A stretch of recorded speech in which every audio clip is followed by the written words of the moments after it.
సంయుక్తం దానికి పూర్వం. ఓకే. నాగలక్ష్మి గారు వచ్చారా మీరు? అదే చూస్తున్నా, వచ్చారు. చెప్పండి. నాగలక్ష్మి గారు మీరు మ్యూట్ లో ఉన్నారు. వచ్చారు వచ్చారు. వచ్చారు. ఇప్పుడు లఘు అంటే ఏమో ఒక మాత్ర కాలం, అంటే 1 గా లెక్కిస్తాం. గురువుని 2 గా లెక్కిస్తాం, అంటే 1 + 2 3 అయింది కథం అనే వరకు. అవునండి. అలా యాడ్ చేసుకుంటే అలా యాడ్ చేయి. గురువుని +2 గా, లఘువుని 1 గా లెక్కించు. అవును, అప్పుడు 2 లెక్కియాలండి. ఒక్క నిమిషం, ఇక్కడ 1 అవునా, తర్వాత గురువు అంటే 2, తర్వాత 1, మళ్ళీ 2, తర్వాత 2, 1, 2, అట్లా అలా అన్ని కౌంట్ చేసుకుంటూ వెళ్ళండి మీరు. లేకపోతే ఇంకో మార్గం ఏంటంటే ఎన్ని గురువులు ఉన్నాయి మొత్తం చూసుకుని దాన్ని 2 అట్లా. చేసుకుని ఒకటి అలా లెక్క పెట్టేయండి. అది ఉత్తమం. 1 2 అది 3 ఈజీగా. 4 5 6 గురువులు ఉన్నాయి చూడండి నాగలక్ష్మి గారు. అవునండి. 6 గురువులు అంటే 6 గురువు అంటే 2 మాత్రలు కదమ్మా. అవునండి. 6 × 2 = 12 కదా. 12 తర్వాత ఇవి లెక్కించండి, ఒక్కొక్క లఘు 13 14 15 16 6 12 6 18. 18. ఇప్పుడు సరిపోయిందండి. రెండవ సరిపోయిందండి. మాత్ర నాగలక్ష్మి అలా గారు లెక్కించాలని చెప్తున్నారా మీరు? ఆర్య ఏమండి? ఛందస్కి ఇలా లెక్కించాలండి. ఆర్య చంద్రకి మాత్రలు లెక్కించాలి, వర్ణాలు లెక్కించకూడదు. ఆర్య దాని ఛందస్సు పేరుని ప్రత్యేక ఎందుకు కేటాయించారంటే దీని లక్షణంలో మాత్రలే లెక్కిస్తాము. ఆర్య ఛంద అంటేనే మొట్టమొదటి, మీరు అప్పుడు రాలేదు. ఆర్య ఛందస్ అంటే ఏంటి అంటే ప్రథమే ద్వాదశ, ప్రథమ పాదంలో ద్వాదశ 12 అక్కడికి అవి రాయు. ప్రథమ పాదంలో 12, తర్వాత తథా తృతీయ అంటే తృతీయ పాదంలో 12, అష్టాదశ ద్వితీయ 18 మాత్రలు, అదేంటి ద్వితీయ పాదంలో 15 మాత్రలు, చతుర్థ పాదంలోని దానికి ఛందస్సు లక్షణం. అది మంచి గుర్తుపెట్టుకోవాలమ్మ పరీక్షకి మీకు. లేదు ప్రథమ తృతీయ 12 మాత్రలు వర్ణాలు కాదు. ప్రథమ తృతీయ పాదాలు 12 మాత్రలు, ద్వితీయ పాదము 18 మాత్రలు, చతుర్థ పాదం 15 మాత్రలను గుర్తు పెట్టుకుంటే మీరు ఆర్య ఛంద వచ్చిందంటే కళ్ళు మూసుకొని రాయొచ్చు. అర్ధ సమవృత్తం కదండి ఇది. విషమ వృత్తం, విషమ జాతి, ఎందుకంటే ఇప్పుడు అర్థం కూడా లేదు కదా. 4 పాదాలలో 2 పాదాలే సమంగా ఉన్నాయి. తర్వాత 3వ పాదము 4వ పాదము గనక ఉంటే అర్ధ అనేవాడు. ఇప్పుడు కదా ద్వితీయ పాదంలో 18, చతుర్థ పాదంలో 18 ఉంటే అర్థం అనేవాడు. కానీ ఇక్కడ అర్థం లేదు కదండి. అవునండి. కాబట్టి ఇది విషమలో వస్తుంది. సమము కానిది విషమ జాతి. ఇది జాతి, మాత్రలను లెక్కించేది జాతి, వృత్తం అని అనకూడదు. దీంట్లో కూడా పేర్లు ఉన్నాయి కదండి. అవును, ఆర్య. ఇది ఆర్య ఛందస్. ఆర్య ఛందస్ మనకు అదేంది ప్రముఖంగా ఈ ఛందస్సునే ఎక్కువ వాడినట్టు కనబడుతుంది. నేను వేరే అదే మాత్రిక ఛంద ఉదాహరణ రూపమే అని అంటే రాలేదు గూగుల్లో. ఇదొకటే వచ్చింది ఆర్య ఛంద సెర్చ్ చేస్తే. కాబట్టి మీకు పరీక్షలో కూడా నేను వాళ్ళు నార్త్ పరీక్ష రాస్తారు కదా, టీజీటీ పీజీటీ, వాళ్ళే కూడా చూసి వాళ్ళ దాంట్లో కూడా ఆర్య ఛందస్సు. కాబట్టి మీకు పరీక్షలు వస్తే ఇదే వస్తుంది. మీరు దీన్ని పర్ఫెక్ట్ గా తెలుసుకుంటే మీకు మార్క్స్ వస్తాయి ఒకవేళ పరీక్ష. ఇప్పుడు అర్థమైందా? అర్థమైందండి. ఇంకా చూడండి 4వ పాదం ఉంది. 3 4 3 చేయాలి. అదే మళ్ళీ శోభనాద్రి గారు మీది అయిపోయింది ఫస్ట్ నుంచి. మళ్ళీ అనంత్ గారు లేరా?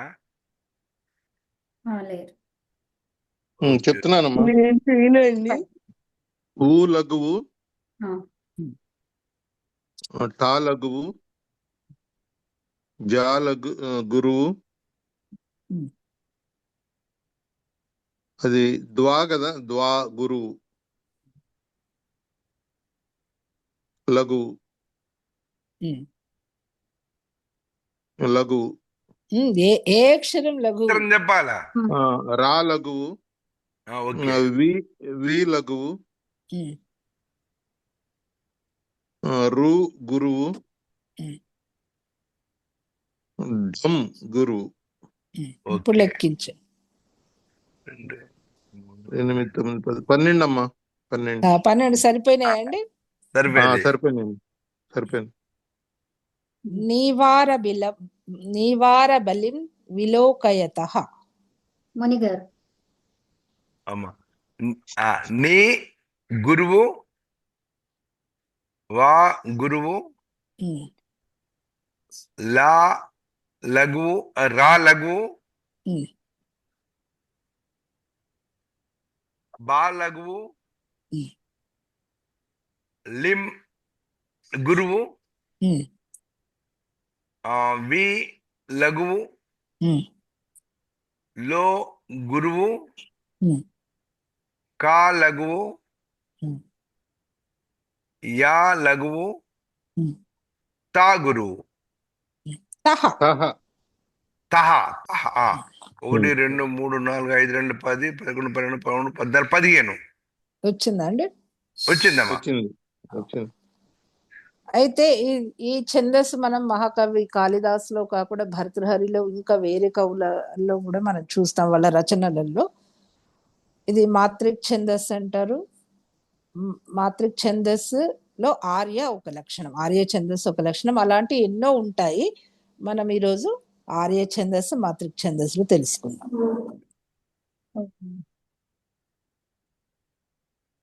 ఆజ్య సుఖమారాధ్య. యా, అమ్మా, దీని అర్థం చెప్పగలుగుతారా ఇప్పుడు? చెప్తున్నారు, ఒకటి వేరేది చెప్తున్నారు. ఓకే. అది నేను చూసి చెప్తానండి, ఎందుకంటే ఓకే. ఓకే. ఓకే.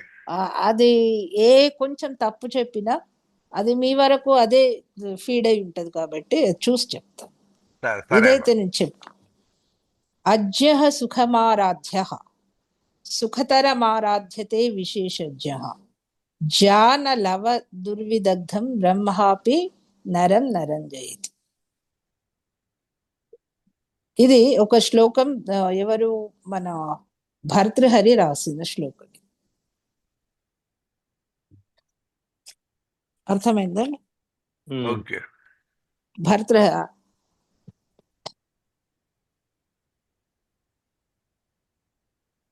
అజ్యహ, జ అంటే తెలుసుకునేవాడు, నజహ అంటే తెలియనివాడు. అజ్ఞులు, జ్ఞ జ్ఞ అంటాం కదా, జ్ఞ అజ్ఞహ అంటారు, అజ్ఞహ అనాలి. అజ్ఞహ అంటే జ తెలుసుకునే అంటే తెలిసిన వాళ్ళు, తెలియని వాళ్ళు అన్నట్టు. అజ్ఞహ అంటే తెలియని వాళ్ళు, సామాన్యులు, అమాయకులు అనొచ్చు. సుఖమారాధ్య వాళ్ళు సుఖాన్నే ఇష్టపడతారు. సుఖతరమారాధ్యతే విశేషజ్ఞ విశేష జ్ఞానం కలవారు. ఎవరైతే యోగులు, వాళ్ళు పండితులు, విద్వాంసులు ఉన్నారు కదా, యోగులను కాదు, పండితులు, విద్వాంసులు వాళ్ళందరూ ఉన్నారు కదా. సుఖతరమారాధ్యతే, సుఖతరాన్ని అంటే సుఖానికి మించింది ఇంకా ఎక్కువ సౌకర్యాలను వాళ్ళు ప్రార్థిస్తారు. ఇప్పుడు భగవంతుడి దగ్గరికి వెళ్ళి ప్రార్థన ఏం చేస్తామండి?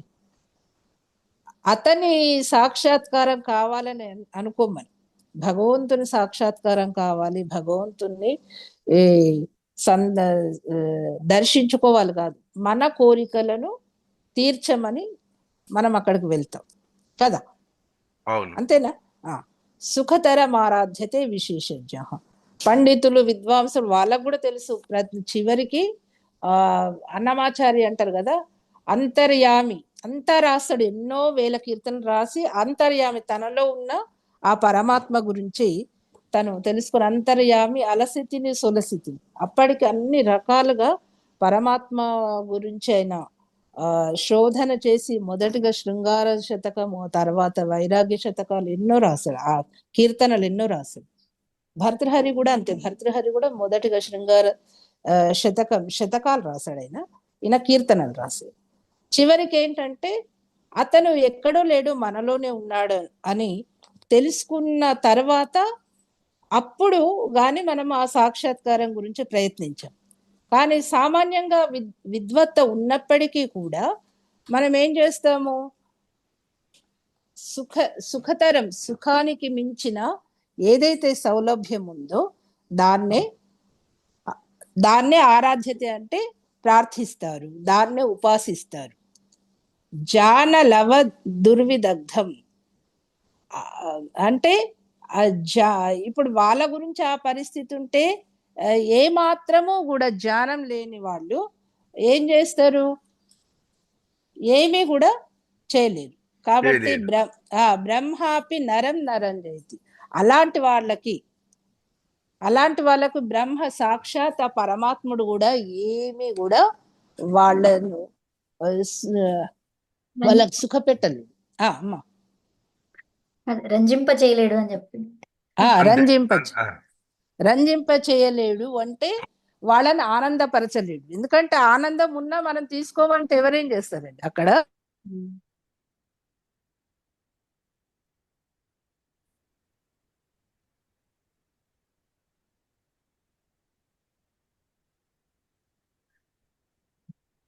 ఎన్నో రకాలుగా ఈ ప్రకృతిలో మనకు ఎన్నో రకాల పదార్థాలను సృష్టించినా కూడా కొంతమంది ఎలా ఉంటారు, మంచిని త్యజించి చెడును స్వీకరిస్తారు అనుకోండి. అలాంటి దాన్ని పరమాత్మ కూడా ఏం చేయలేడు కదా, అంతే కదా.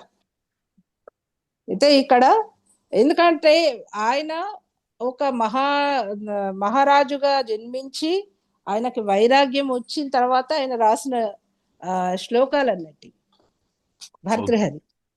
కాబట్టి భర్తృహరి ఏమంటున్నాడంటే అలాంటి వాళ్ళకి ఆ సాక్షాత్ బ్రహ్మ, సాక్షాత్ పరమాత్ముడు కూడా ఏమీ కూడా వాళ్ళని రంజింప చేయలేడు. ఎందుకంటే వాళ్ళకి ఆ పదార్థం గురించే తెలియదు. తెలిసిన వాళ్ళే దాన్ని వాళ్ళు శాబ్దికంగా వదిలిపెడితే తెలియని వాళ్ళ సంగతి ఏంటి కదా. అవును, అది ఈ శ్లోకార్థం. ఆ 2 శ్లోకాలు కూడా నేను సెర్చ్ చేసి చెప్తానండి. ఎక్కడైనా ఒక క్రియాపదాన్ని తప్పు చెప్పినా అర్థం మారిపోతుంది. ఇక్కడ బ్రహ్మాపి అనే దానికి ఉచ్చారణ ఎలా చేయాలమ్మా? అంటే మామూలుగా వ్యవహారంలో అందరూ బ్రహ్మ అంటారు, ఇక్కడ రాసేది బ్రహ్మ. ఇప్పుడు ఇదొకటి చాలా మందికి గ్వంగ్ ఉంటది కదండి, గుమ్ గుమ్ అని చదువుతారు కదా. అవునవును, చదువుతారు. అది వాస్తవానికి గుమ్ అనేది ఏంటంటే అంటే 2 పంచమాక్షరాల మధ్య వచ్చే ధ్వని, లేదా ఒక పంచమాక్షరము వర్గం యొక్క పంచమాక్షరము అంతస్థ్ అంటే యావారాలు లేదా షషసహ అవి వచ్చినప్పుడు ఏంటంటే వాటి మధ్యలో వచ్చే ధ్వని, ఆ ధ్వనిని యమం అంటారు. అయితే దాన్ని గ్వంగ్ గుమ్ అని చదువుతారు అందరు పెద్ద పెద్ద పండితులు. కాబట్టి దాన్ని మహర్షి స్వామి దయానందుడు ఏమన్నారంటే అది ఇప్పుడు కం సున్నా పా కంప అని అంటామండి. అక్కడ కా తర్వాత సున్నా పెడతాం, గంప ఉందనుకోండి, గా తర్వాత సున్నా పెడతాం. అవును, గంప అని పెడతాం, గంప. కానీ మనం దాన్ని అనుస్వారంగా చదువుతాం తప్ప గ సున్నా పా అని చదువు. దాన్ని గ్వంగని చదవాల్సింది అవసరం లేదు కదా అని వారి భావన. కానీ ఇప్పటికీ కూడా మనకు మంత్రోచ్చారణ చేసినప్పుడు గ్వంగే చదువుతారు.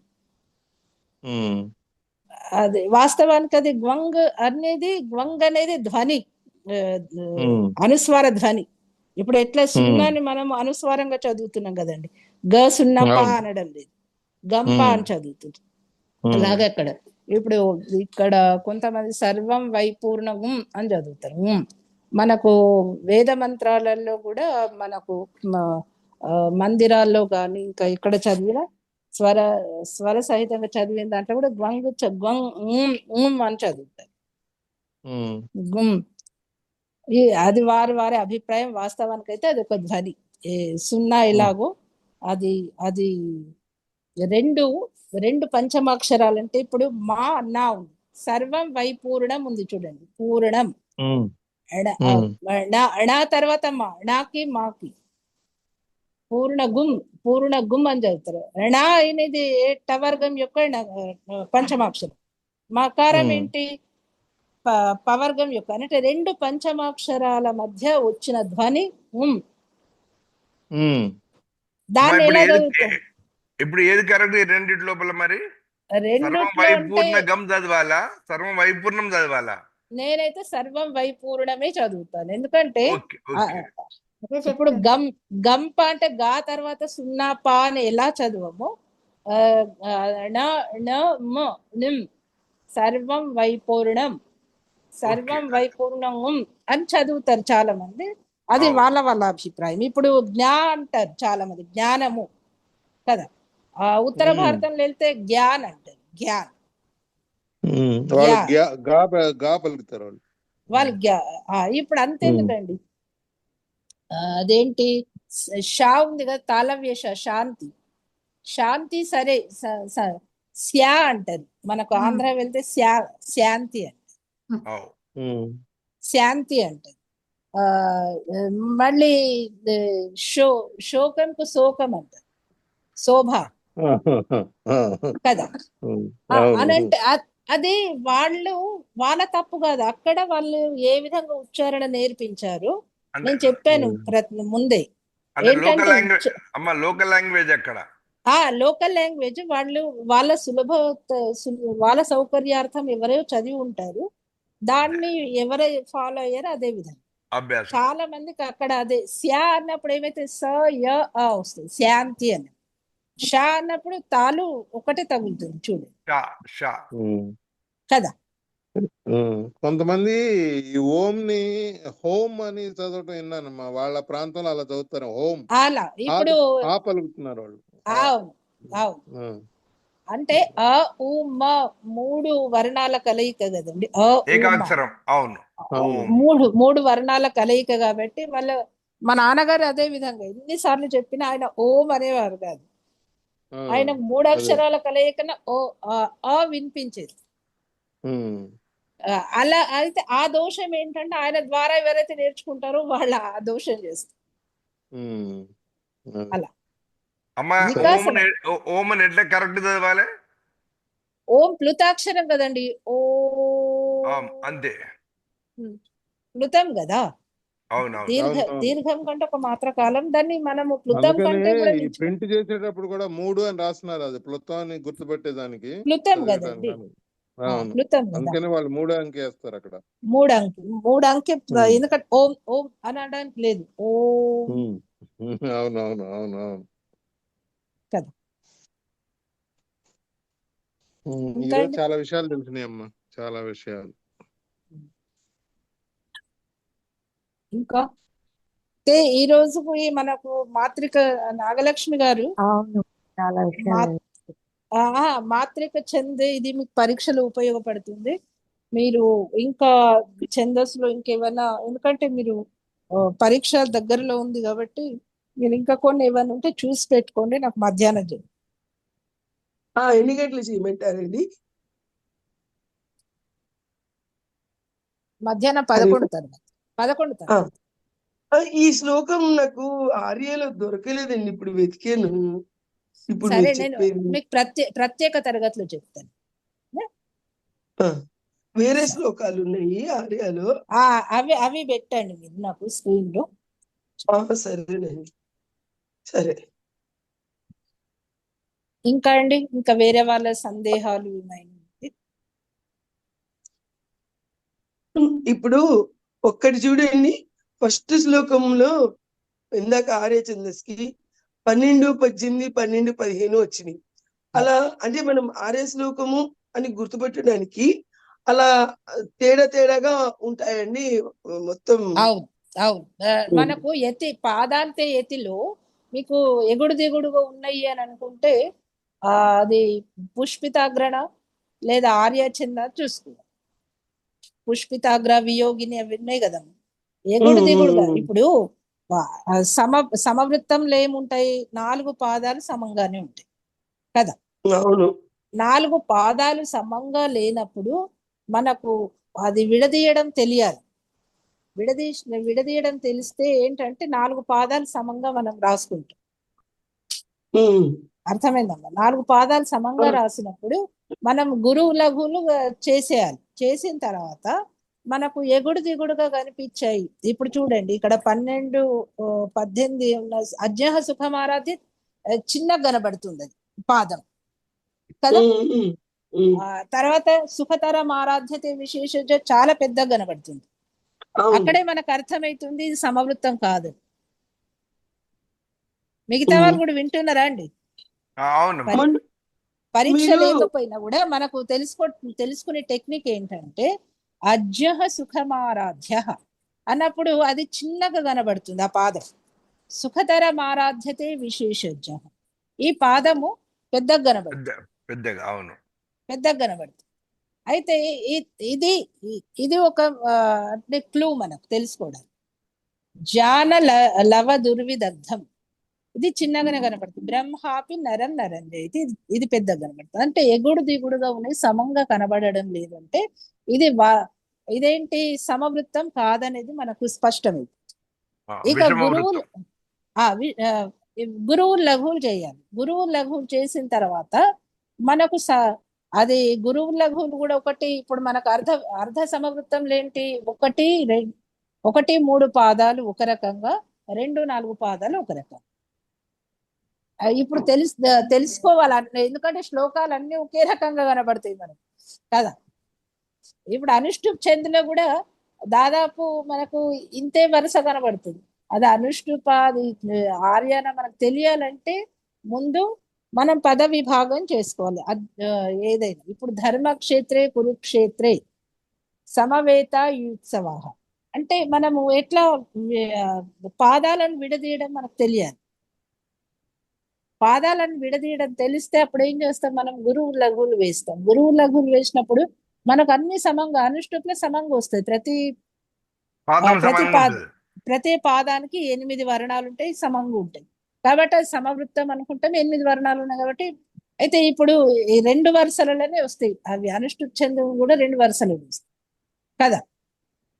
ఇప్పుడు ధర్మక్షేత్రే కురుక్షేత్రే అని విడిగా సమవేత ఉత్సవ అది 2వ వరుసలో రాదు కదా. వస్తుందా? రాదు, ఒకటే వరుసలు వస్తుంది. 2 పాదాలు కూడా ఒక వరుసలు వస్తాయి. అనుష్ఠుప్ ఛందలో ఇప్పుడు చాలా పెద్దగా ఉన్నాయి. 4 పాదాలుగా మనకు చూపిస్తారు, శ్లోకాలు కనబడతాయి. చిన్నగా ఉన్నాయి, ఏం చేస్తారండి ఇప్పుడు అవి 2 పాదాలు ఒక వరుసలో 16 వర్ణాలను ఒకటే వరుసలు పెడతారు. అప్పుడు మనకు విభజించడం రావాలి. విభజించడం వస్తే ఏంటంటే మనము ఇప్పుడు అజ్ఞః సుఖమారాధ్య ఇది అనుష్ఠుప, ఇది ఎందుకంటే ఇది 2 వరుసలు, అనుష్ఠుప 2 వరుసలు ఉంటాయి. అప్పుడు మనం ఏం చేస్తాము, పాదాలను విభజించాలి.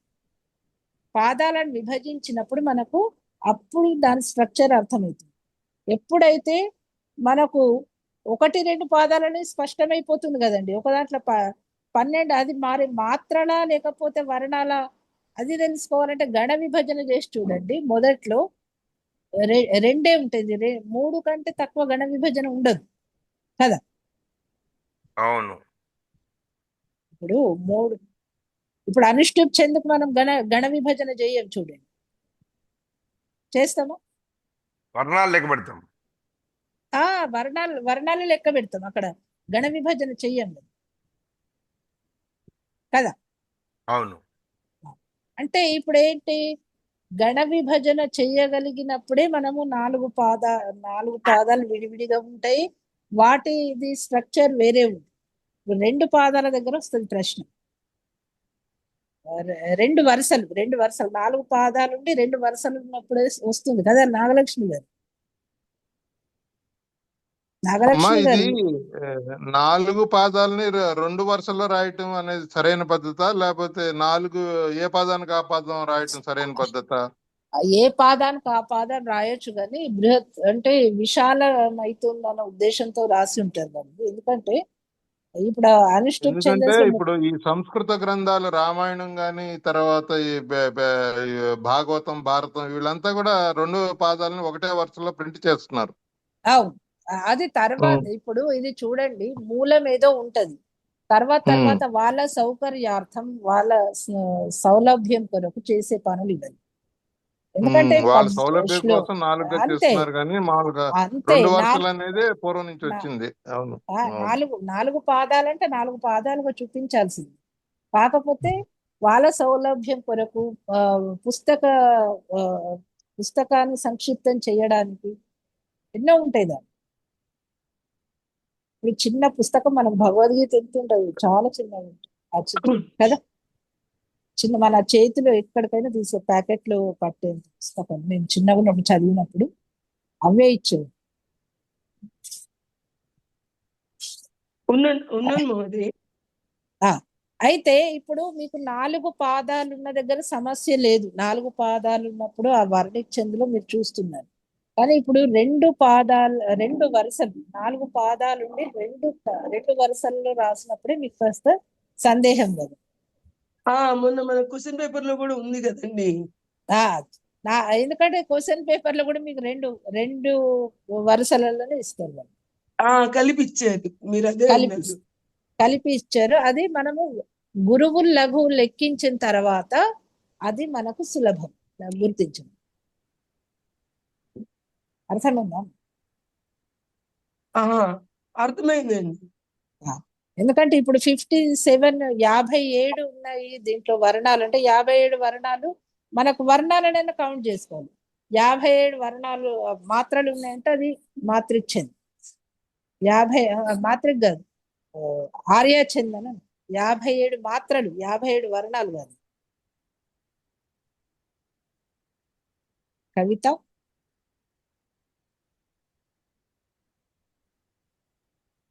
చెప్పండి ఏంటిది? అదే వీళ్ళు ఇంకా ఎవరికైనా సందేహాలు ఉంటే. ఓకే ఓకే, ఏమైనా ఉన్నాయండి లేకపోతే ఇది అయిపోయిందా క్లాస్? అయిపోయిందిలే, శాంతి పాఠం చెప్పేసుకుందామండి.